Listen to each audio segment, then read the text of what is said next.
Hey, welcome. Today, we're going to break down something really powerful, the A-plus student mentality. And listen, this isn't just about passing a class. This is about a mindset for life.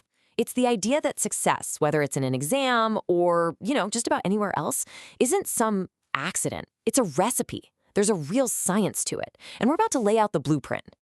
So let's just start with the most important question of all. Forget everything else for a second and just ask yourself this.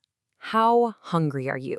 And no, I'm not talking about food. I'm talking about that deep, burning desire for something more, for something better. That hunger, that's the real starting line for everything we're going to talk about today. All right, so here's our game plan. First, we're going to define what this A-plus student mentality even is. Then we'll get into the three core pillars: the inner game, which is all about your belief, the outer game, which is about action, and the why, which is the fuel for the whole thing. And then we'll wrap it all up with one simple equation that ties it all together. So, first things first, what is this mentality? Well, think of it as a collection of mindsets and habits that the most successful people use, whether they're in a classroom or a boardroom. It's this idea that life itself is kind of one big test. And this mentality, this is how you pass, long after you've finished your last exam. Okay, that brings us to our first and honestly most important pillar, the inner game. This is the absolute foundation. Why? Because before you can build or achieve anything out there in the real world, you have to build an unshakable belief system on the inside. All that external success, it starts right here. So let's break that down. The inner game has three parts.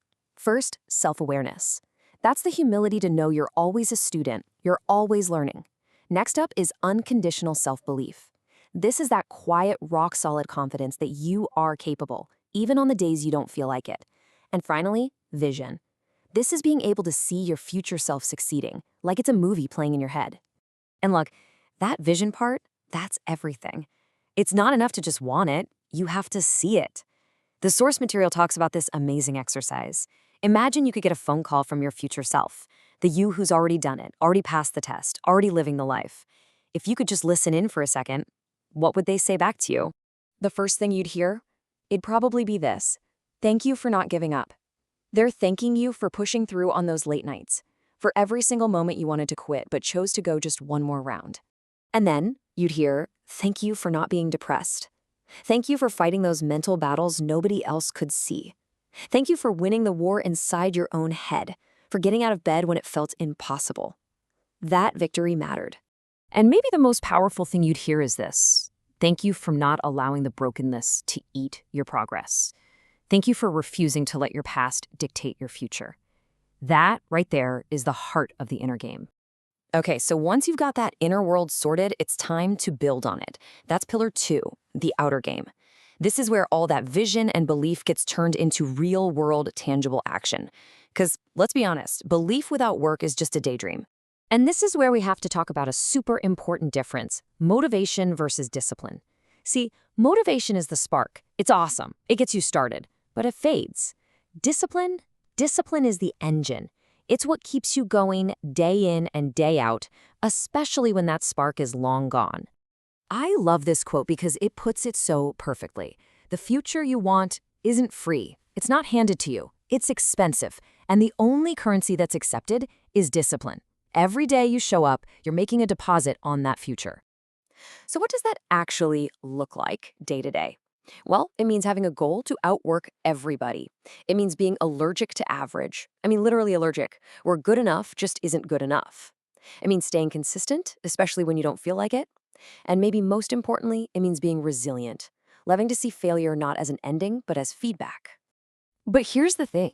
Where does all that discipline come from? What gets you out of bed on a cold morning to outwork everyone?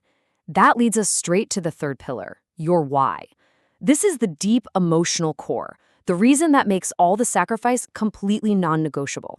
And the best metaphor for this is just plain old hunger.